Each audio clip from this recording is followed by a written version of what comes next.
ট্রেনেই পরিচয় হলো এক বয়স্ক ভদ্রমহিলার সাথে। বৃষ্টি বাদলের দিনে ট্রেন প্রায় ফাঁকা, গুটি কয়েক লোকজন ছড়িয়ে ছিটিয়ে বসে আছে এদিকে ওদিকে। আমার মুখোমুখি বসেছিলেন ওই বয়স্ক ভদ্রমহিলা। ভদ্রমহিলার দিকে তাকাতেই দেখি ওনার দু চোখে জল। নিজেকে আড়াল করার জন্য মুখটা জানালার দিকে রেখেছেন, আর কিছুক্ষণ ছাড়াই নিজের শাড়ির আঁচল দিয়ে চোখ দুটো মুছে নিচ্ছিলেন। কেন জানি না ভদ্রমহিলার দিকে তাকিয়ে আমার মনটা খারাপ হয়ে গেল। মায়ের বয়সী একজন মানুষ নীরবে কাঁদছেন, বুকের ভেতরটা যেন হু হু করে উঠল। তখনও পর্যন্ত জানি না উনি কেন কাঁদছেন। জানেন, এই কান্না বড় ছোঁয়াচে। অজান্তেই যেন আমার চোখের কোণটাও চিকচিক করে উঠল। ভদ্রমহিলার বয়স কত হবে, 60 বা তার আশেপাশে। মুখের মধ্যে রয়েছে এক অদ্ভুত সরলতা। বুঝলাম, হৃদয়ের গভীরে বয়ে বেড়াচ্ছেন এক নিদারুণ যন্ত্রণা। তা না হলে মানুষ কি আর শখে একাকী কাঁদে? বিষণ্ণতায় ভরা অমায়িক মুখখানা আমাকে আর স্থির থাকতে দিল না। কথা না বলে থাকতে পারলাম না। মনের ভিতর চাপা অস্থিরতাকে সরিয়ে ডাক দিলাম, মাসিমা। আমার এই অপ্রত্যাশিত ডাকের জন্য উনিও হয়তো প্রস্তুত ছিলেন না। আমার দিকে তাকিয়ে তৎক্ষণাৎ চোখের জলটা আঁচলে মুছে নিয়ে মৃদু হেসে বললেন, কিছু বলছো বাবা? জিজ্ঞেস করলাম, যাবেন কোথায়? আমার এমন জিজ্ঞাসায় উনি শুধুই হাসলেন। উত্তর না দিয়ে উনিই বরং পাল্টা প্রশ্ন করলেন, তুমি কোথায় যাবে? আমি পাঁশকুড়া যাব। জিজ্ঞেস করলাম বলে, খারাপ ভাবলে বাবা? না না, খারাপ ভাবার কি আছে, আমিও তো আপনাকে জিজ্ঞেস করলাম। আমি যাব মেদিনীপুর। মেদিনীপুর যাবেন তো পাঁশকুড়া লোকালে উঠেছেন কেন? মেদিনীপুর লোকালেই তো যেতে পারতেন। এরপরেই তো মেদিনীপুর লোকাল ছিল, সেই তো আবার পাঁশকুড়া স্টেশনে নেমে ট্রেন চেঞ্জ করতে হবে। এমন কথা শুনে উনি আবারও মৃদু হাসলেন। খুব নরম সুরেই বললেন, জীবনে একটা সময়ের পর আর হিসেব নিকেশ করতে ইচ্ছে করে না। কোনটা সুবিধা হবে, কোনটা অসুবিধা, তখন সব এক হয়ে যায়। কি যায় আসে বলো তো বাবা? শুনে বললাম, আপনার মনটা মনে হয় ভালো নেই। কাছের মানুষের থেকে দুঃখ পেয়েছেন নিশ্চয়ই।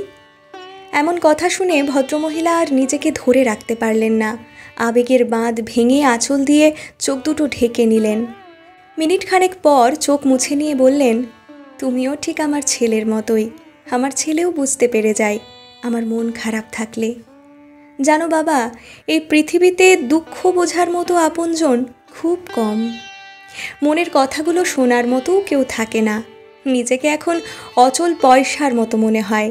অনেক দুঃখ নিয়ে বাড়ি ছেড়ে চলে এসেছি। এমন কথা শুনে একটু অবাকই হলাম।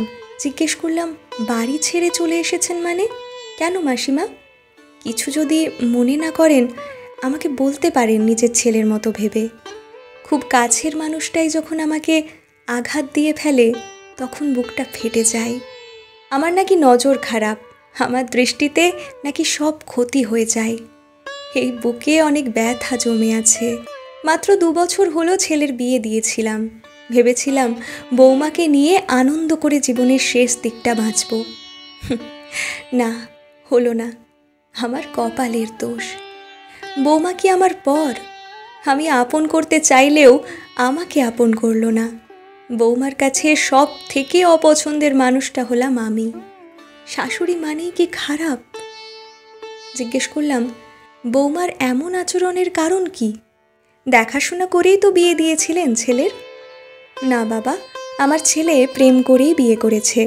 আমি হাসি মুখেই সব কিছু মেনে নিয়েছি। বৌমার খুশিতেই আমিও খুশি। বৌমা চাই সে তার ইচ্ছে মতো সব কিছু করবে, তাতেও আমি আপত্তি করিনি। প্রতিদিন 10:30 11টায় ঘুম থেকে ওঠে, তাতেও আমার অসুবিধা নেই।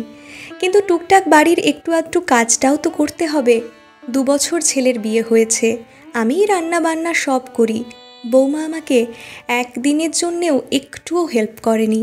ছেলে অফিসে যায় সকালে, তার টিফিন, তার সকালের খাওয়া দাওয়া সবটাই আমাকেই দেখতে হয়। ছেলে বেরিয়ে যায় 8:30টায়, একা হাতে পেরে উঠি না। খারাপ লাগে বৌমা যখন ঘরে থেকেও একটুও সহযোগিতা করে না। এখন কি সব রিল ভিডিও হয়েছে, সেই সব করে ওপরের ঘরে বসে। ওপর ঘরেই থাকে। সে করুক, কিছু তো একটা নিয়ে থাকতে হবে। তার জগৎ নিয়ে সে আছে।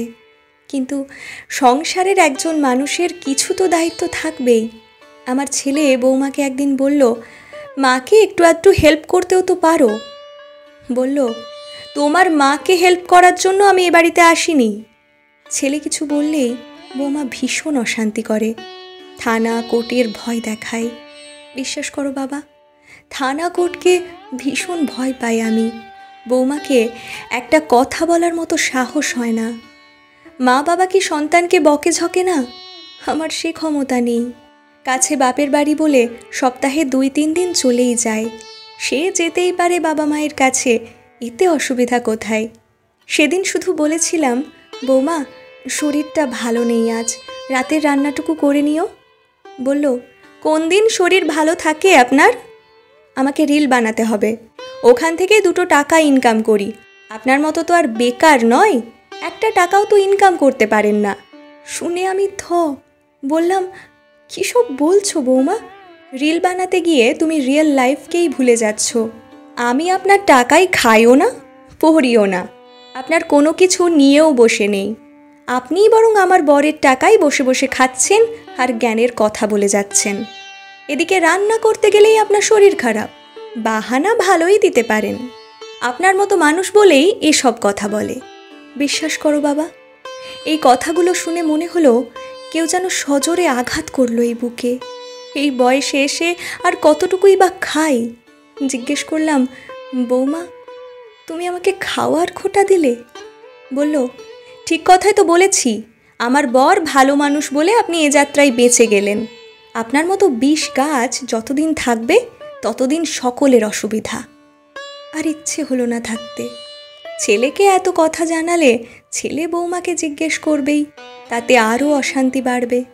আমার ছেলেটা শান্তিতে থাকতে পারবে না, থানা কোর্টের ভয় দেখাবে, তার থেকে বরং শান্তি ভালো। আমি চাই ছেলেটা অন্তত শান্তিতে থাক। ছেলেকে শুধু বলেছি, তোর পিসির বাড়িতে গিয়ে কদিন থাকবো। আমার 2 ননদ, আমাকে খুব ভালোবাসে ওরা। ননদের ছেলে মানে আমার ভাগনা আমাকে বলেইছে, তুমি সারা জীবন আমার কাছে থেকে যাও। আজ থেকে আমি ননদের বাড়িতেই থাকবো, শুধু আমার ছেলের ভালো চেয়ে। ছেলে অফিসে বেরিয়ে যাওয়ার পর আমি বেরিয়ে এসেছি। বৌমাকে শুধু একটা কথাই বলে এসেছি, তুমি ঠিকই বলেছ, তুমি আমার খাও না, পরও না। তুমি কিছু নিয়ে বসে আছো কি না এটা যদি বলো, আমার সব থেকে দামি জিনিসটা তোমার কাছে আছে, তার খেয়াল রেখো, যত্ন করো। ভদ্রমহিলা কথাগুলো বলছেন আর তার চোখ দিয়ে অনর্গল জল গড়িয়ে পড়ছে। খারাপ লাগলো, ভীষণ খারাপ লাগলো।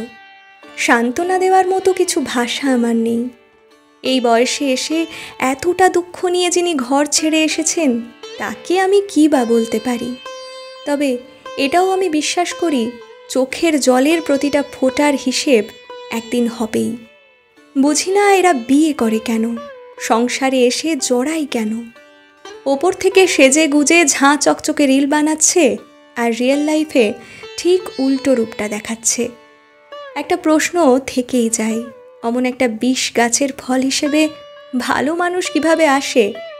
20 গাছে তো 20 ফলই হবে, তাই না? তাহলে কি গাছটাই ভালো?